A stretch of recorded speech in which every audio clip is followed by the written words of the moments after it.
আসসালামু আলাইকুম। বিডিফিউজ ইনফোটেইনমেন্টে স্বাগত জানাচ্ছি। আমি শরফি দিবা। গত বছরের ৭ই অক্টোবর থেকে গাজায় হামাসের সাথে ইসরায়েল যুদ্ধে অবতীর্ণ হয়। তখন থেকেই ইসরায়েল উদ্দেশ্যপ্রণোদিতভাবে গাজায় জিপিএস জ্যাম করে দেয়। ইসরায়েল গাজায় বিমান হামলা শুরুর পর লেবাননের হিজবুল্লাহ নিয়মিতভাবে ইসরায়েলি বাহিনীর উপর রকেট ও মিসাইল নিক্ষেপ শুরু করে। তখন লেবাননের জিপিএসও জ্যাম করে দেয় ইসরায়েল। আর সর্বশেষ গত ১৩ এপ্রিলে ইসরায়েলের অভ্যন্তরে ইরান হামলা করার পরও ইসরায়েল একই কৌশল অবলম্বন করতে চাইছে। জিপিএস জ্যামিং কৌশলটি আসলে কি এবং ইসরায়েল কেন এই কৌশলের উপর এতটা ভরসা রাখছে তা নিয়ে থাকছে আজকের প্রতিবেদন।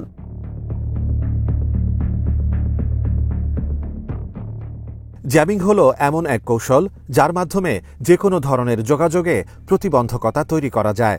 এছাড়া গাইডেড ধরনের যে সমরাস্ত্রগুলো রয়েছে, জিপিএস জ্যাম করে দিলে এসব সমরাস্ত্রও টার্গেটে পৌঁছতে পারে না। জ্যামিংয়ের মাধ্যমে শুধু সামরিক নয়, বরং বেসামরিক পর্যায়ের যোগাযোগও বাধার মুখে পড়ে। এমনকি বেসামরিক বিমান পরিবহনও এ ধরনের জ্যামিংয়ের কারণে ক্ষতিগ্রস্ত হয়।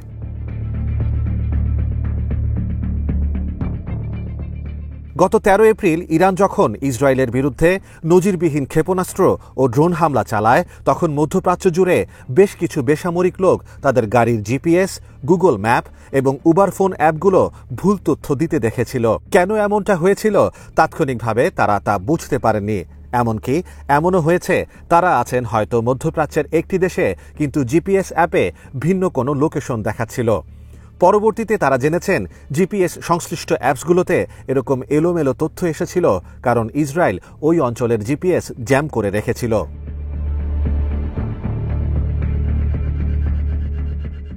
রিস্ক ইন্টেলিজেন্স কোম্পানি রেনের মধ্যপ্রাচ্য ও উত্তর আফ্রিকা বিষয়ক বৈশ্বিক নিরাপত্তা বিশ্লেষক ফ্রেডি খৌরি জানান, সাধারণত যুদ্ধক্ষেত্রে বা সামরিক অভিযানের সময় জিপিএস জ্যামিং বা স্পুফিং কৌশলটি ব্যবহার করা হয়, যাতে যুদ্ধক্ষেত্রে যোগাযোগ এবং জিপিএস তথ্য প্রাপ্তি ব্যাহত করা যায়। খৌরি আরও বলেন, জিপিএসে জ্যাম করে দেওয়া হলে যোগাযোগ ব্যাহত হতে পারে, সিগন্যালে ক্ষতি বা ব্যাঘাত ঘটাতে পারে এবং একই সাথে প্রতিপক্ষের শত্রুদের নেভিগেশন সিস্টেম এবং গাইডেড সমরাস্ত্রের ব্যবহার ব্যাহত করতে পারে।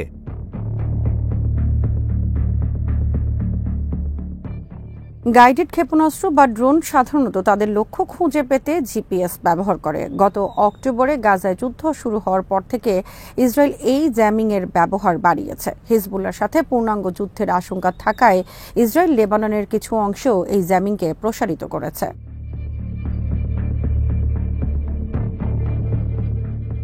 আটলান্টিক কাউন্সিলের অনাবাসিক সিনিয়র ফেলো এবং warriors of God inside Hezbollah's 30 year struggle against Israel বইয়ের লেখক নিকোলাস বানফোর্ড বলেন, ইসরায়েল রক্ষণাত্মক কৌশলের অংশ হিসেবেই হিজবুল্লাহর বিরুদ্ধে জ্যামিং কৌশল ব্যবহার করছে।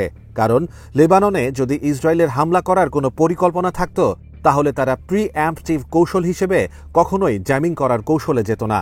একই দৃশ্যপট এপ্রিল মাসের প্রথম সপ্তাহেও দেখা গিয়েছিল। ইরান হামলা করতে পারে এই আশঙ্কায় ইসরায়েল মধ্যপ্রাচ্যের অনেক স্থানেই জিপিএস জ্যাম করে রেখেছিল।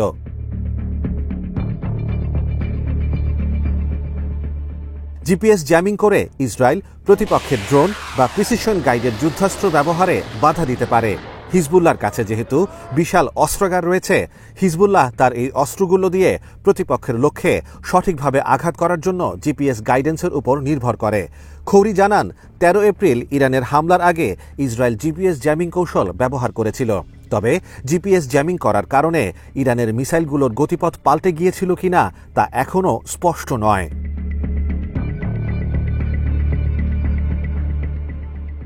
ইসরায়েলের ভেতরে মূল টার্গেটে পৌঁছানোর আগেই ইরানের ড্রোন ও ক্ষেপণাস্ত্রের বড় অংশকে ধ্বংস করে দেয়া হয়।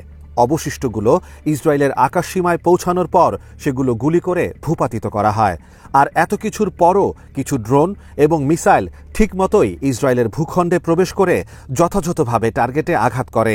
রেনের এই বিশ্লেষক আরও জানান, গাজা যুদ্ধ শুরু হওয়ার পর থেকে জিপিএস স্পুফিংয়ের পরিমাণ নাটকীয়ভাবে বৃদ্ধি পেয়েছে।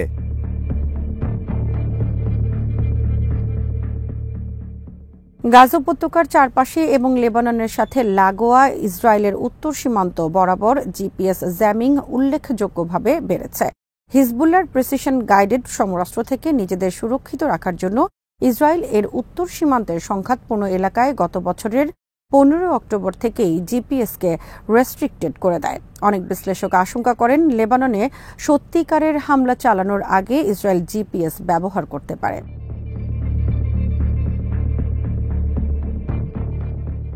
ইসরায়েল এখন লেবাননের ক্ষেত্রে যে জিপিএস জ্যামিং কৌশলে গিয়েছে তা মূলত ইসরায়েলের রক্ষণাত্মক প্রতিরক্ষা কৌশলের অংশ। বানফোর্ড আরও জানান, লেবাননের বিরুদ্ধে ইসরায়েল জ্যামিং শুরু করেছিল গাজা যুদ্ধ শুরু হওয়ার পর। এই জিপিএস জ্যামিংকে নিছক রুটিন কাজ হিসেবে গণ্য করতেও বানফোর্ডের মতো অনেক বিশ্লেষকই রাজি নন।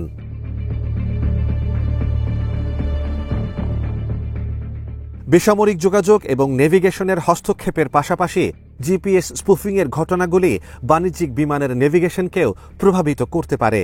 এতে করে বিমান দুর্ঘটনার ঝুঁকিও আশঙ্কাজনকভাবে বেড়ে যায়। গত আগস্টে অর্থাৎ গাজা যুদ্ধ শুরু হওয়ার মাত্র 2 মাস আগে মধ্যপ্রাচ্যের উপর দিয়ে উড়ে আসা একাধিক এয়ারলাইন্সের পাইলটরা অভিযোগ করেছিল তাদের নেভিগেশন সিস্টেমগুলো জিপিএস সিগন্যাল অতিক্রম করে যাচ্ছে। নেভিগেশন কাজ না করায় বাধ্য হয়ে তাদেরকে ডিজিটাল পদ্ধতি বাদ দিয়ে মৌখিকভাবে এয়ার ট্রাফিক কন্ট্রোলারদের সাথে যোগাযোগ রক্ষা করতে হয়েছিল। এটা স্পষ্ট নয় যে বেসামরিক বিমানের নেভিগেশন সিস্টেমকে অকার্যকর করে দেওয়ার ঝুঁকিপূর্ণ এই কৌশলের সাথে ইসরায়েল জড়িত ছিল কিনা। তবে অধিকাংশ বিশ্লেষকই ইসরায়েলকেই দায়ী করেছেন, কারণ নেভিগেশন বিকল হয়ে যাওয়ার ঘটনাটি ইরান ইরাক সীমান্তের আশেপাশেই হয়েছিল এবং তারা ধারণা করছেন ইরানকে শায়েস্তা করার জন্যই ইসরায়েল এই অপকৌশল বেছে নিয়েছিল।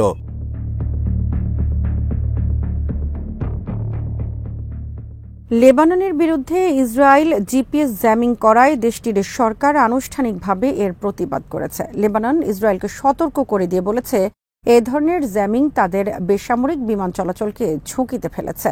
লেবানন এ বিষয়ে খুবই কঠোর এবং বিষয়টি নিয়ে তারা জাতিসংঘে গিয়ে ইসরায়েলের বিরুদ্ধে নালিশ উপস্থাপন করতে চায়। ইসরায়েল অবশ্য লেবাননের আপত্তি অগ্রাহ্য করেই জ্যামিং অব্যাহত রেখেছে।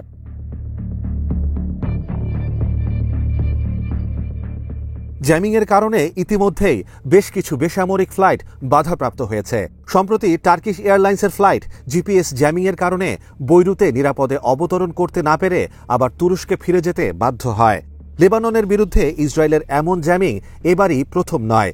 এর আগে যখন হিজবুল্লাহর বিরুদ্ধে ইসরায়েল বড় যুদ্ধে লিপ্ত হয়েছিল, সেবারও ইসরায়েল এই জিপিএস জ্যামিং কৌশল প্রয়োগ করেছিল।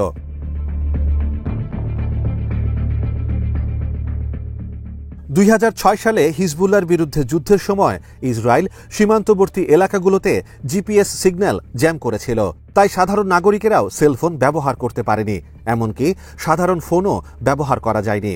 এবার ইসরায়েল লেবাননের বিরুদ্ধে যেভাবে জিপিএস সিগন্যাল জ্যাম করেছে তাতে লেবাননের মানুষের সাধারণ জীবনযাপন খুব বেশি ব্যাহত হয়েছে বলে এখনও জানা যায়নি। তবে সীমান্তবর্তী এলাকায় বসবাসরত ইসরায়েলি বেসামরিক নাগরিকরা বেশ কিছু সমস্যা অনুভব করেছেন বলে জানা গেছে।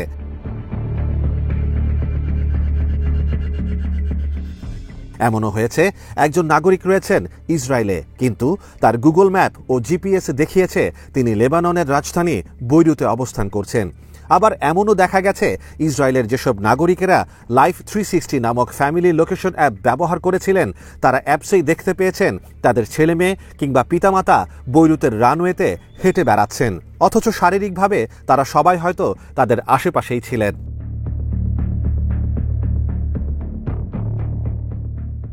ইসরায়েলের এই জ্যামিং ব্যবহার করার কারণে খোদ ইসরায়েলের বেসামরিক যোগাযোগও ব্যাহত হচ্ছে। এরপরও ইসরায়েল এই কৌশলের ব্যবহার বন্ধ করবে এমন কোনো ইঙ্গিত পাওয়া যাচ্ছে না। এর কারণ হল ইসরায়েলের বড় দুই প্রতিপক্ষ হামাস বা হিজবুল্লাহ এখনও জিপিএস জ্যামিং করার মতো প্রযুক্তি উদ্ভাবন করতে পারেনি। তাই ইসরায়েল অনেকটা একপেশে সুবিধা পাওয়ার জন্যই জিপিএস জ্যামিংয়ের ওপর ভরসা রাখতে চাইছে।